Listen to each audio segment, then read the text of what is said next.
रत्ना अपने पति की मृत्यु के बाद गांव में रहती थी, लेकिन उसके बेटे दीपक की नौकरी शहर में लग जाने के कारण वो लोग शहर में शिफ्ट हो जाते हैं।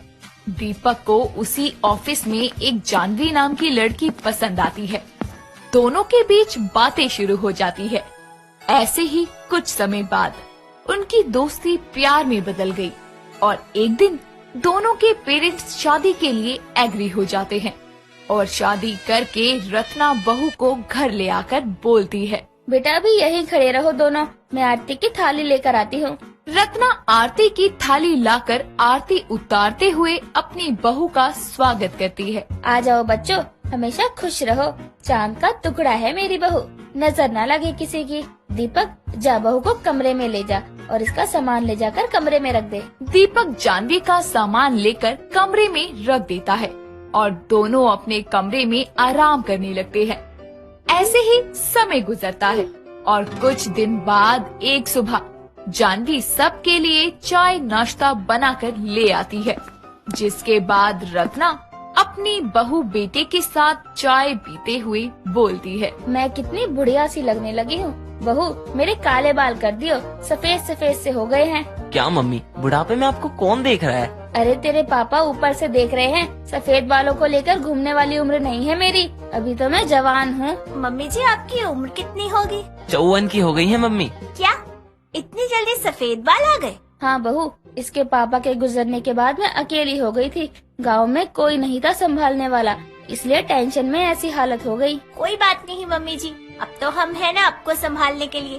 पहले की तरह मैं आपको वापस जवान कर दूंगी, बस आपको मेरी एक बात माननी पड़ेगी। अरे उसकी चिंता न कर, अपनी जवानी में मैं सबसे सुंदर थी, कोई नहीं था मेरी बराबरी का, सब तारीफ करते थे। मैं तो यही सोचती थी कि कब मेरी बहू आए, तू आई तो जवान होने की उम्मीद मिल गई। हाँ जी मम्मी जी, चलो मैं आज आपको एक नया लुक देती हूँ। देखा आपकी बहू को आपका कितना ख्याल है। चलो भाई, हम भी देखें अपनी बूढ़ी माँ का नया मेकओवर। जानवी अपनी सास को अपने कमरे में ले जाती है, जिसके बाद वो उनके बालों को कलर करती है और हेयर वॉश करके बोलती है, अरे वाह, काले बाल तो मेरी खूबसूरती में चार चांद लगा रहे हैं। अभी तो आपका पूरा का पूरा लुक चेंज करना है, आपको मेरे साथ सैलून चलना पड़ेगा। अच्छा जी, अब मेरा खर्चा बैठाओगे आप दोनों। मैडम जी कितना खर्चा आ जाएगा बुड्ढे को जवान बनाने में? बताऊं तुझे, बुढ़िया किसे बोल रहा है कमबख्त, तेरी बुआ होगी बुढ़िया। मैं तो मजाक कर रहा हूँ, आप तो बुरा ही मान जाती हो। वैसे कमला बुआ आपको देखकर चिढ़ने लगी हैं। उसकी तो आदत है शुरू से चिढ़ने की, जा जाकर दूध ले आ, सुबह चाय बनाने के लिए दूध नहीं है। ऐसे ही समय गुजर। आपको मेरे साथ सैलून चलना पड़ेगा। अच्छा जी, अब मेरा खर्चा बैठाओगे आप दोनों। मैडम जी कितना खर्चा आ जाएगा बुड्ढे को जवान बनाने में? बताऊं तुझे, बुढ़िया किसे बोल रहा है कमबख्त, तेरी बुआ होगी बुढ़िया। मैं तो मजाक कर रहा हूँ, आप तो बुरा ही मान जाती हो।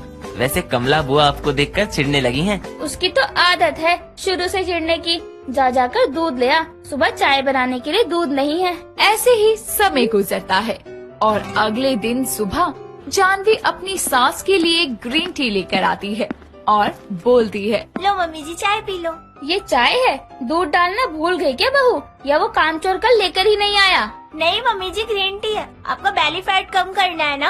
अब तो मेरा पेट कम करेगी? ना ना, ऐसे ही ठीक है, मेरा पेट दिखेगा तो लोग समझेंगे खाते पीते घर की है, और क्या मोटे लोग खूबसूरत और जवान नहीं दिखते? नहीं मम्मी जी, आप बस थोड़ी एक्सरसाइज करोगे तो फिट हो जाओगे।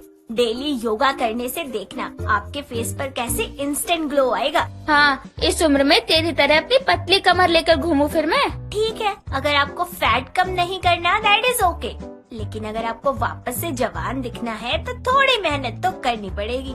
ऐसे ही एक दिन दोनों सास बहू योग करने लगती हैं।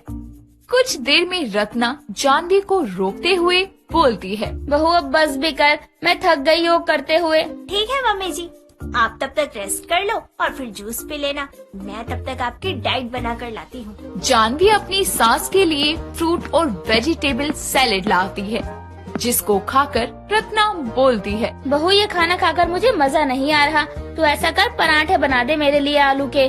नहीं मम्मी जी, जवान रहने के लिए आपको यही खाना होगा और कल आपको मेरे साथ पार्लर चलना है। बहू पार्लर वार्लर तो रहने दे, लोग बातें करेंगे। पति के मरने के बाद बड़ा सज धज के घूम रही है। आपको लोगों की बातों से क्या लेना देना? आप लोगों के कहने पर चलना चाहती हैं या फिर मेरे साथ? कल आप मेरे साथ जा रही हैं तो मतलब जा रही हैं। ठीक है फिर, हीरोइन मुझे बना देना, सब डॉलर चढ़ाऊंगी बदले में। जानवी की वजह से रत्ना का खान पान भी अच्छा हो जाता है, जिसके बाद अगले दिन उसकी बहू उसे ब्यूटी पार्लर ले जाती है और अपनी सास का फेशियल और हेयर कलर कराने लगती है।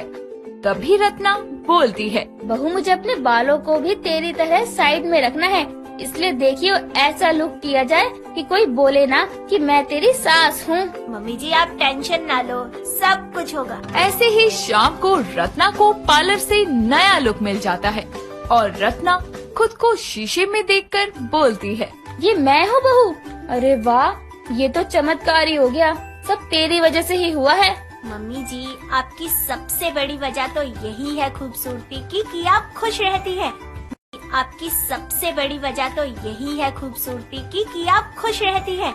जो जितना खुश रहता है ना उतना ही जवान दिखता है और बाकी आपकी मेहनत का नतीजा है। आपने अपने ऊपर कंट्रोल रखा। अब मैं तेरे साथ घूमने जाऊंगी साड़ी पहनकर, जो भी मुझे देखेगा बस यही कहेगा, हवा हवाई आई। सही कहा आपने। आज तो दीपक जी आपको देखकर बेहोश हो जाएंगे, उन्हें यकीन ही नहीं होगा आपको देखकर। यूं ही जानवी और रत्ना अपने घर जाते हैं, जहां रत्ना की ननद कमला पहले से ही उनका घर पर इंतजार कर रही थी। घर आकर जानवी अपनी बुआ सास की पैर छूती है और बुआ सास बोलती है, जीते रहो बेटा। ये कौन है, तेरी भाभी? नहीं बुआ जी, ये आपकी भाभी है, मेरी सासू माँ। क्यों पहचाना नहीं मुझे? क्या ये मेरी भाभी है? बुढ़ापे में भी इतनी जवान कैसे लग रही है? बड़ी मैडम बन रही है बुढ़ापे में।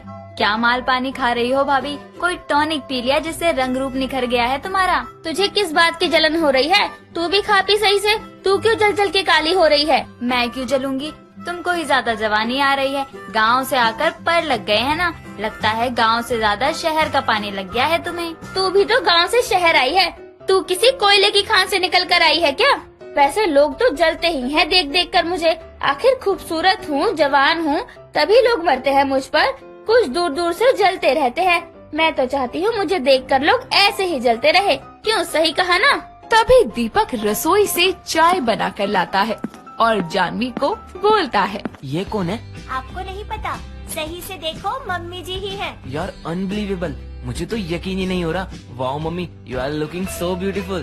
थैंक यू बेटा। मम्मी वो थैंक यू होता है। वैसे भाभी गांव से आकर तो कमाल ही कर दिया आपने। इंग्लिश भी आ गई, पहले से बढ़िया और जवान भी दिख रही हो एकदम। कहीं बुढ़ापे में तुम्हें कोई पसंद ना कर ले। कहाँ से बुढ़िया दिख रही हूँ? बार बार बुढ़ापा आ गया बोल रहे हो। अभी तो मैं जवान हूँ। भाभी बोला करो मुझे, भाभी हूँ मैं आपकी। आखिरकार मेरी मम्मी जवान हो ही गई। सो प्रिटी, इतना खूबसूरत कोई कैसे हो सकता है? मम्मी आप अपने टाइम में किसी हीरोइन से कम नहीं होंगी। ये सब मेरी बहू की वजह से हुआ है। कमला अपने घर चली जाती है।